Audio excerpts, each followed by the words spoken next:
சொல்லுங்கோ கிள சொல்லுங்க கிழவி. சொல்லுங்க கிழவி என்று போட்டிருக்கிறா. உங்கள கிழவியாக்கி போட்டா. பேச்சு விடுங்க சித்துக்கு கிழவியாக்கி போட்டா உங்கள.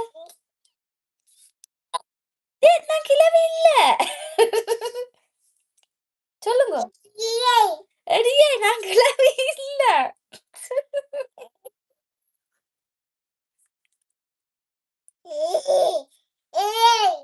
ஏய். கைய காட்டி கேட்கிறா. எடியே அம்மட கைய நீட்டி கேட்கிறா. நோ எடியேன்னு சொல்லக்கூடாது. ஏய் ஏய் ஏய் ஏய்ன்னு நோ ஐயையேன்னு சொல்லக்கூடாது. கூடாத பழக்கம்.